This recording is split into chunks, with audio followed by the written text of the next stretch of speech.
Hello, everyone. Diana Rankin here, along with Piper, who's here under my desk.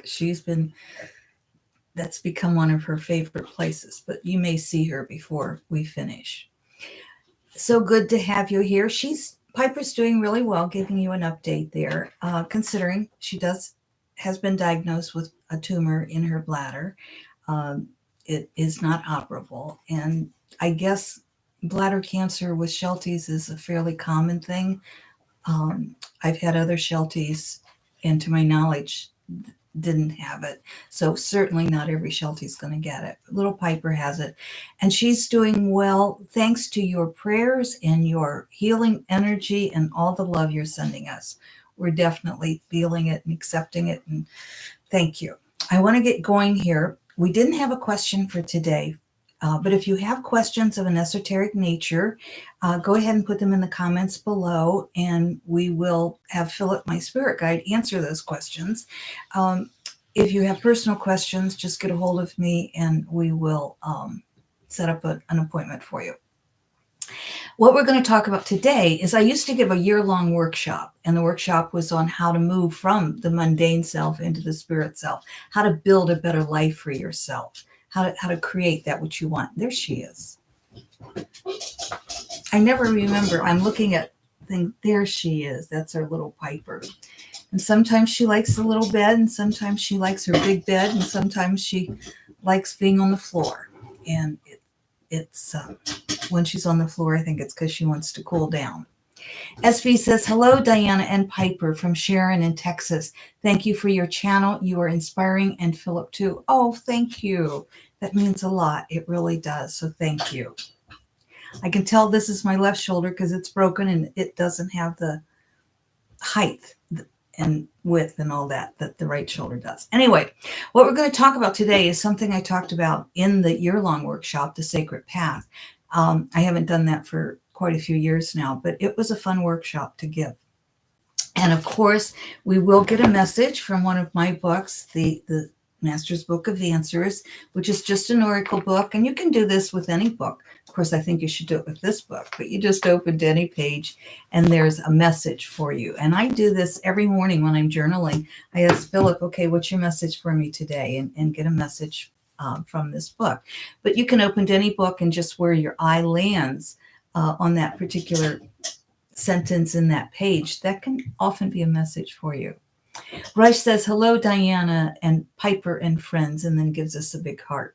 Thank you, Rush. Welcome. My sister's here. Okay. And Akila, I don't have my glasses on. I need to put my glasses on so I can see this better. Thank you. Akila says, hello, family. Oh, thank you.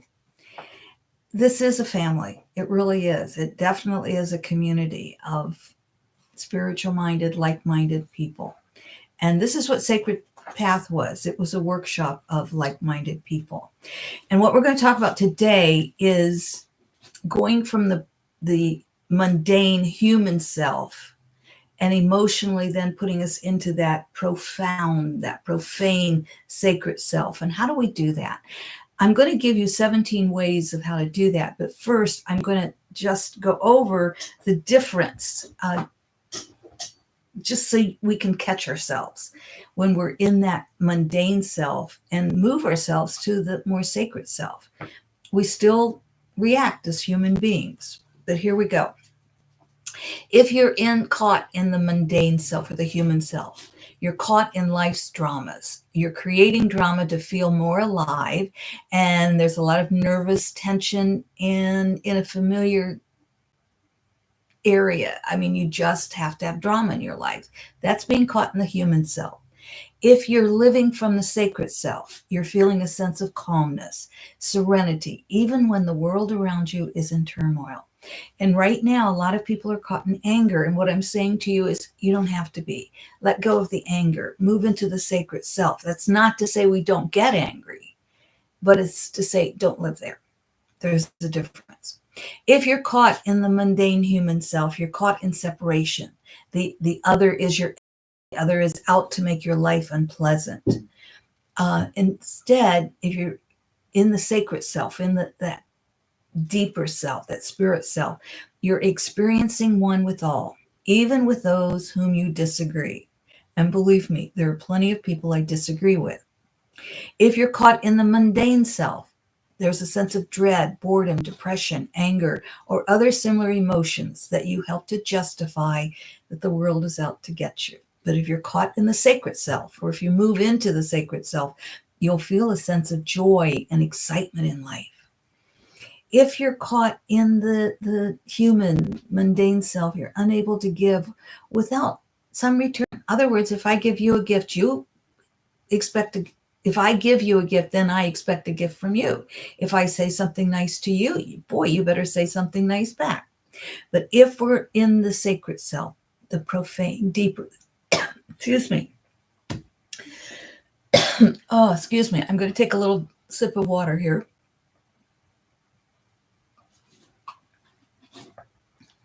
I had some chai right before I came on, and I didn't process it in the digestive system well, I guess. Anyway, if you're in the sacred self, you have a generous heart. You're able to give and you expect nothing in return. If you're caught in the mundane self, you always are seeing what's wrong with the other. You're blaming the other. You're unable to feel empathy or to even try to understand the other. But if you're in the sacred self, you have a compassionate nature. You're able to have empathy and understanding for the other without enabling their dysfunction. Please hear that again. Without enabling their dysfunction. So we don't agree with the dysfunction. We don't applaud the dysfunction, but we have the compassionate nature and we have empathy and are able to at some point understand. And the reason we want to move out of the mundane and live, we're not going to totally move out of our human self, of course. Excuse me, I shouldn't have had that chai. Of course not. But what we are going to do is when we catch ourselves in anger or one of these human selves, we catch ourselves and then we move into the sacred. So in our human, our mundane life, we have weak boundaries. We're unable to say no. We're people pleasers. We're blaming others for draining us because we're trying to please them. But if we're in our sacred self, we have strong boundaries. We're able to say no when it is appropriate. We don't allow the neediness of others to drain our energy. That's a big one to learn. Discernment. Be discerning. Be discerning. If we're caught in our mundane human self, we're wanting short-term gratification. We have a lack of patience and unable to have faith in that there is a larger picture to see. Oh, believe me, we're caught in that right now. But if we're living from our sacred self, when in a situation you do not understand or may seem painful, being able to let go and let God, knowing that there is a larger story unfolding and it is for your higher good. Yeah, sometimes I don't want to think that. And sometimes we need to stay in our human self, our mundane self, and just be pissy. But most of the time, we're going to want to live, if at all possible, from our sacred self. It feels a lot better. So if we're caught in our mundane self, we're lacking in confidence in our own ability. We can't make decisions that are right for our life, and we have an inability to stand in our power. But if we're in our sacred self, we're able to develop and trust in intuitive guidance. We're able to recognize our own power and use it appropriately and wisely. If we're in our mundane self, we're living in fear of not having what we want. In the sacred self, we're living in gratitude. And that which we want pretty much comes to us. My hair is getting caught, on the back of the chair. I've got to get it cut. It's getting too long. Okay, if we're living in our mundane self, we're able to bend morals to suit our own needs. But if we're living in our sacred self, we have high moral values. We have an awareness of other people's moral compass. We don't judge them, but we again may have to say, step back. because we know what our boundaries are and we respect them. If we're living in our mundane self, we have that low awareness of other people and all God's creatures. And if we're living in that human self right now in the US, we have no awareness of what is going on with people whose skin is darker than mine. We have no, especially the young men or the men, and especially the younger men. It's scary what's happening in the US right now.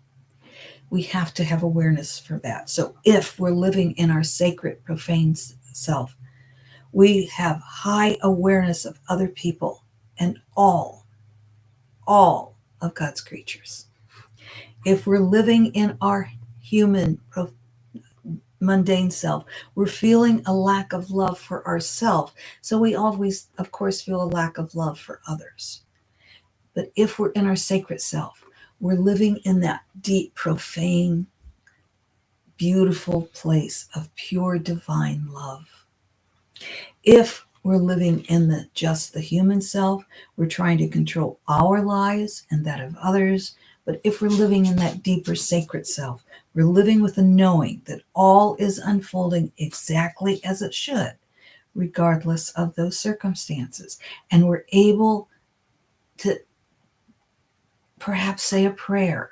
We're able to speak out. We're able to do what is right for us to help the world be a better place for all, not just for a few. I want to give you now 17 ways to transfer from the mundane to the sacred. And again, we live mostly in the mundane, but we can move it when we feel when we have those emotions that really aren't helpful to our lives or to anybody's life. Here's what we can do. Well, first of all, we can pray. That's an easy one, regardless of who you pray to. My God is love and spirit. And God is a comfortable word for me also. It's not the God of religion. Religion makes God too small. So when I pray, I am praying to the entire universe, this entire energy that is pure love of God,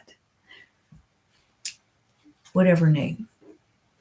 So any words you use that are helpful, the act of prayer, the act of asking for help, right there, that causes a brain wave to change. That causes in our brain.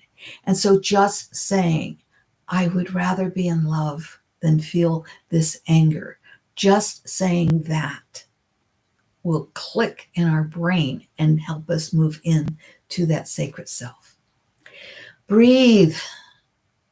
I have to do this a lot in line. I get so impatient, whether I'm in the car, at the bank, or I'm standing in a grocery store, and I try to go when there aren't a lot of people there, but I find myself, Diana, breathe. And so take a breath in, hold it, breathe it out.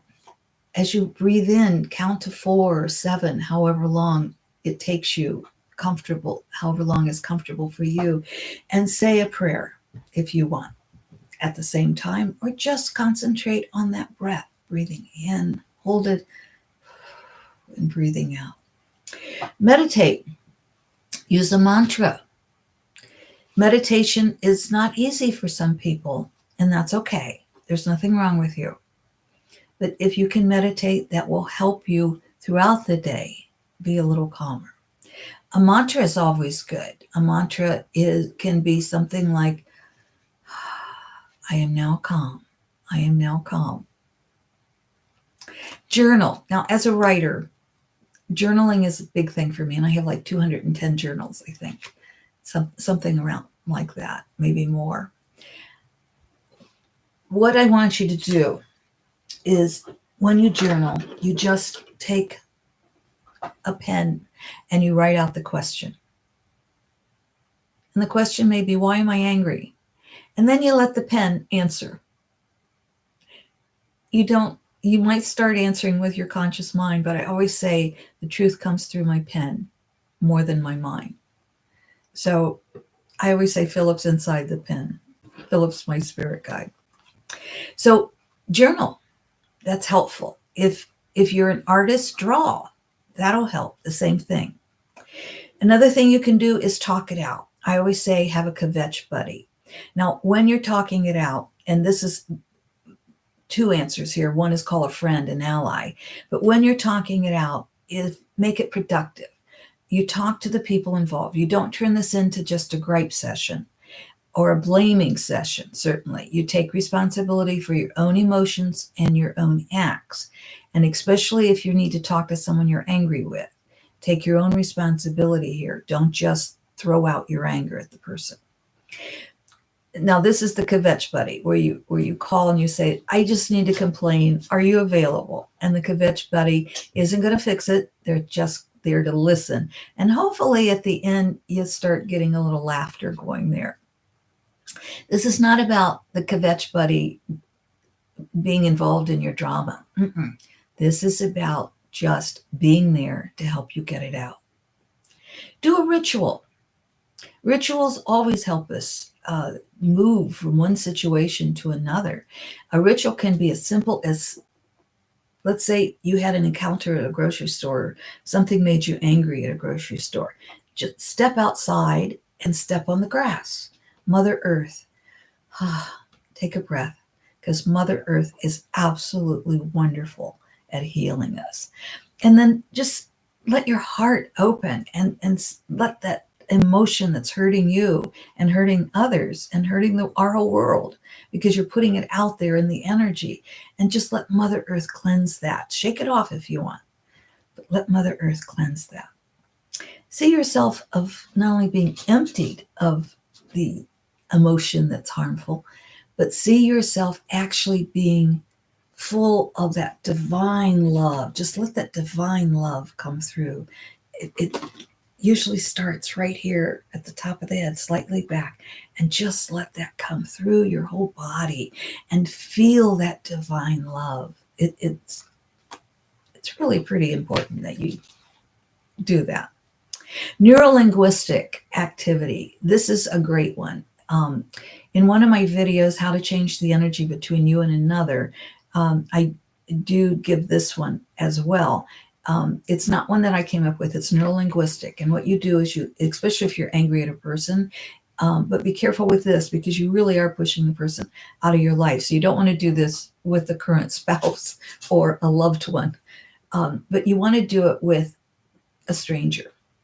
You kind of see that person here in front of you, and then you push down and to the left, and you're going to get that person into the past. But again, if you're not ready to put them in the past, don't. This is another thing I say on that video. This is a simple thing. When you're angry with someone, I used to have to do this, bless her, with my former mother-in-law. And I would just be quiet. I'd say it silently. Bless you, bless me, bless you, bless me. And that changes the energy between you, because it's changing the energy within you.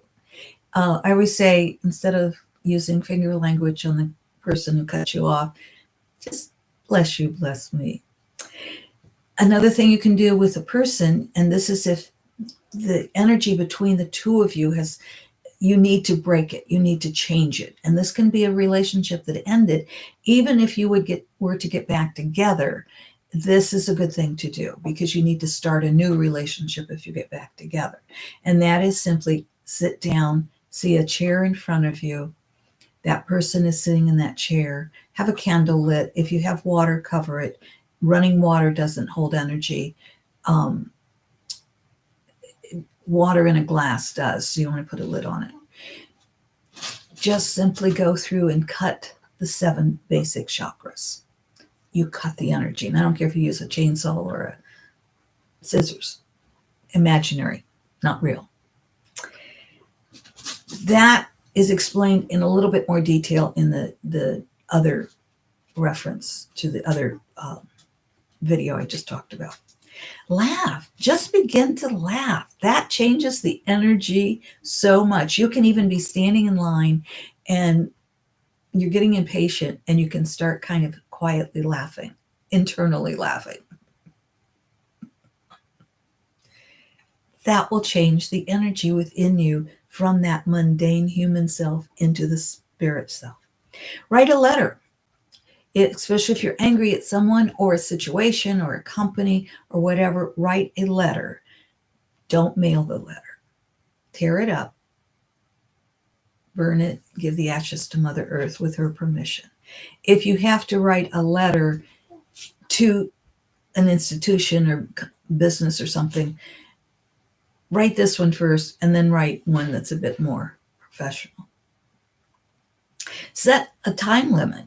Give yourself an hour a day or however long, a minute, 30 seconds, 3 hours, however long you want to stay in that negative, harmful, mundane emotion. And then pull yourself out of it at the end of that time limit. So for the next 30 seconds, I'm going to be really angry. I'm going to be angry at political stuff. But after 30 seconds, I don't want to live there.